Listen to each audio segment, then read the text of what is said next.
أعوذ بالله من الشيطان الرجيم. بسم الله الرحمن الرحيم.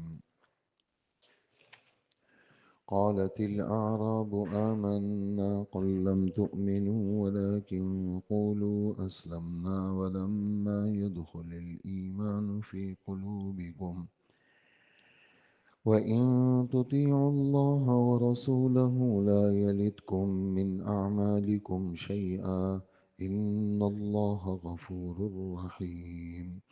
إنما المؤمنون الذين آمنوا بالله ورسوله ثم لم يرتابوا وجاهدوا بأموالهم وأنفسهم في سبيل الله أولئك هم الصادقون.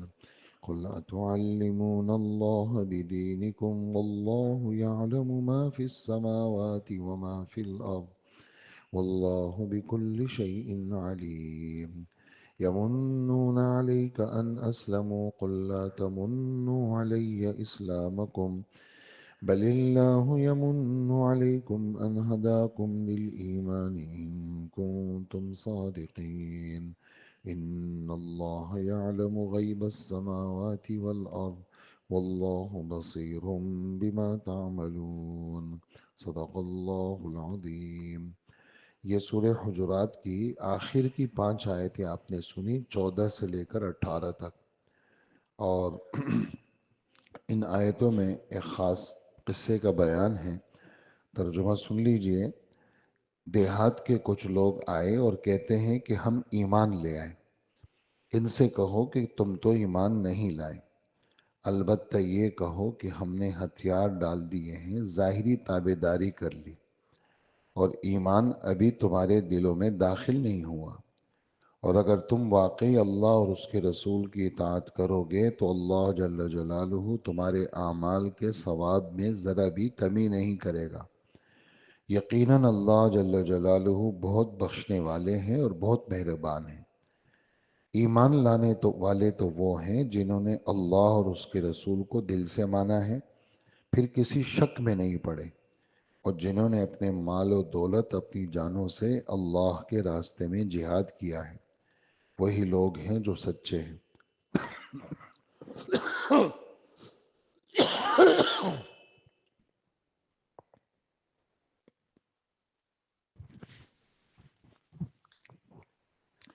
اے پیغمبر صلی اللہ علیہ وسلم، ان دیہاتیوں سے کہو کہ کیا تم اللہ کو اپنے دین کی اطلاع دے رہے ہو؟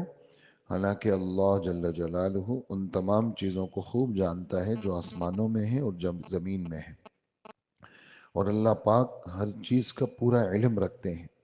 یہ لوگ آپ پر احسان کرتے ہیں کہ یہ اسلام لے آئے۔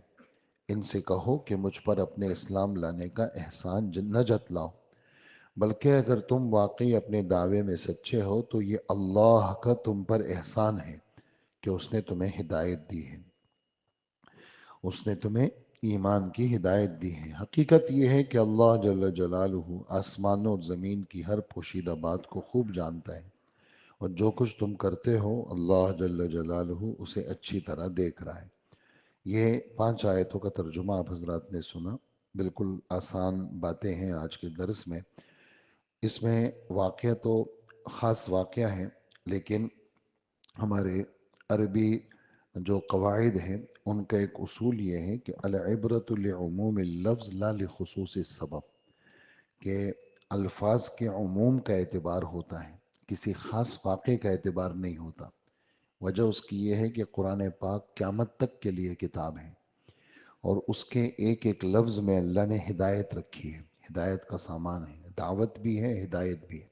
دعوت مانے یہ اللہ کی طرف بلا رہے ہیں، ہدایت مانے منزل مقصود تک پہنچا دیتے ہیں۔ یہ اللہ پاک نے اس میں طاقت رکھی ہے، اور چونکہ اللہ کا کلام ہے، وزنی ہے، تو اس میں اللہ پاک نے یہ صلاحیت اور یہ طاقت رکھی ہے کہ یہ دعوت بھی دیتا ہے قرآن پاک، اور ہدایت بھی دیتا ہے۔ تو یہ واقعہ تو خاص ہے۔ بنو اسد ایک قبیلہ ہے، اسے کچھ لوگ آئے دیہات کے رہنے والے۔ وہ قحط کا زمانہ تھا، اور مدینہ منورہ میں تو آپ کی برکت سے اللہ پاک کا فضل یہ ہوا کہ چاروں طرف سے مختلف قسم کے زکوٰۃ، خیرات، صدقات بھی آتے تھے، اور آپ کی اپنی برکات بھی تھی۔ شروع میں جب مدینہ منورہ میں جب حضرات تشریف لے گئے تو مدینہ کا بخار بہت مشہور تھا۔ مدینہ کا بخار بہت زیادہ مشہور تھا، جیسے بعض علاقوں میں بخار ہوتا ہے تو وہاں یہ وبا تھی مدینہ میں۔ اور مدینہ میں پانی نہیں تھا میٹھا، اور پانی بدبودار پانی ہوتا تھا، جیسے ہم بھی بعض سندھ کے علاقوں میں، تھر کے علاقوں میں بدبودار پانی اور عجیب سا پانی ہوتا ہے۔ تو وہاں کی آب و ہوا دونوں، وہ یعنی ہوا بھی خراب، پانی بھی خراب۔ اور حضرت عائشہ فرماتی ہیں کہ اتنا بدبودار پانی ہوتا تھا کہ ہم پی نہیں سکتے تھے۔ اور میرے خود والد کو بخار ہوا، اور بخار کے اندر بے خود ہو جاتے تھے، اور بخار کے اندر اشعار پڑھتے تھے کہ ہر آدمی اپنے گھر میں صبح تو کرتا ہے کہ بڑا پرامن ہے، کل امرئ مصبح فی اہلہ والموت ادنی من شراک نعلہ، ہر آدمی صبح تو کرتا ہے لیکن موت اس کے جوتے کے تسمے سے زیادہ قریب ہوتی ہے۔ اور حضرت بلال بے خود ہو جاتے تھے بخار میں، اور مکہ کی گلیوں کو یاد کرتے، مکہ مکرمہ کے پہاڑوں کو یاد کرتے، کاش میں فلانے چشمے کے پاس ہوتا، کاش میں مکہ کی فلانی گھاس کے پاس ہوتا، میں فلانے پہاڑ کے پاس ہوتا، الا لیت شعری حل ابیتن لیلتن، میں کاش کہ وہاں رات گزارتا۔ تو یہ بخار تھا۔ حضور کو یہ باتیں پتہ چلتی تو آپ غمگین ہو جاتے، تو آپ نے دعا مانگی کہ یا اللہ مدینہ کے بخار کو ختم کر دے۔ تو وہاں سے مدینہ سے آپ نے خواب دیکھا کہ مدینہ سے بخار نکلا، کس شکل میں نکلا؟ ایک بلا کی شکل میں نکلا، ایک ڈراؤنی عورت، اور گندی، اور اس کی جو ہے وہ ہیئت اور شکل وہ مدینہ سے نکل رہی ہے۔ اور جب وہ عورت نکلی آپ نے خواب میں دیکھا تو بخار ختم ہو گیا۔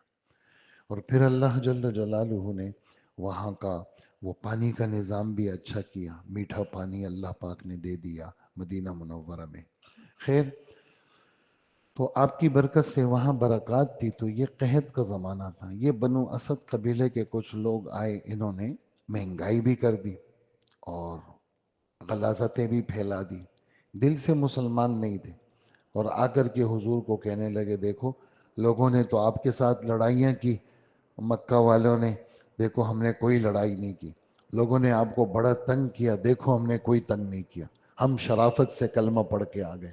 تو یہ گستاخی بھی تھی، ہاں، بڑوں کے سامنے اس طرح بدتمیزی سے گفتگو کرنا اور احسان جتلانا اور آ کر کے جو ہے نا اس طرح باتیں کرنا، تو یہ گستاخی بھی تھی اور دھوکہ بھی تھا۔ دھوکہ کیا تھا؟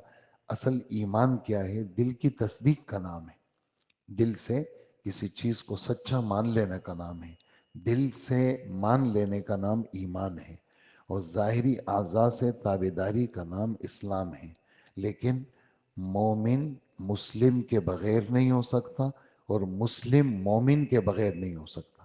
ایک آدمی کہتے ہیں میں مسلم ہوں، تو شریعت کے اندر وہ مومن نہیں ہے اگر دل سے ایمان نہیں لائے، اور ایک آدمی کہتے ہیں میں مومن ہوں تو شریعت میں اور ہے نہیں، گڑبڑ ہے، تو وہ مسلم بھی نہیں ہے۔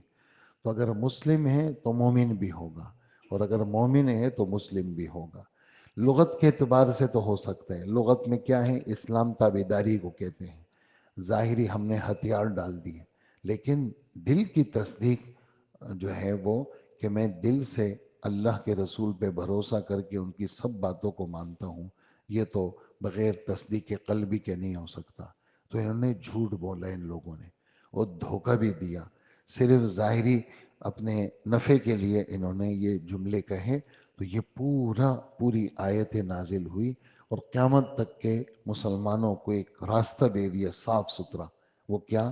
کہ ایمان اس کو کہتے ہیں جو دل سے محمد صلی اللہ علیہ وسلم پہ بھروسہ کر کے آپ کی ہر بات کو تسلیم کرنا، مشاہدہ کیے بغیر آپ کی باتوں کو تسلیم کرنا، اسی کو ایمان کہتے ہیں۔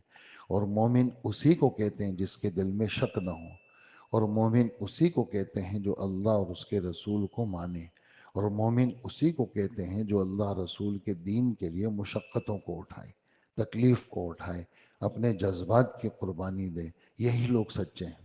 یہ تو آ گئے احسان جتلا رہے ہیں، ہم نے ایسا کیا، حالانکہ اللہ کا احسان ہوا کہ اللہ نے تمہیں ایمان کی دولت دی۔ اگرچہ خاص واقعہ ہے، لیکن ہم سب کے لیے اس میں سبق ہے کہ ہم اکیلے میں اللہ کے دربار میں یہ درخواست کریں، یا اللہ میری کیا طاقت کہ میں نماز پڑھوں یا میں نماز پڑھاؤں، یا میں بیان کروں یا میں بیان سنوں۔ یہ تو آپ کا فضل ہے، آپ کی توفیق ہے، آپ ہی نے کیا سب کچھ۔ تو یہ اللہ کا انعام ہے کہ بندہ ہر وقت اللہ کے سامنے دبا رہے، اور اللہ کو وہ دبنے والا آدمی اچھا لگتا ہے۔ اکڑ والا آدمی، سینہ تان کے چلنے والا آدمی، وہ اللہ کو کسی صورت میں بھی اچھا نہیں لگتا۔ اللہ پاک ہم سب کو عمل کی توفیق عطا فرمائے، اور خالص اور کامل ایمان ہمیں نصیب فرمائے۔ الحمدللہ والصلاۃ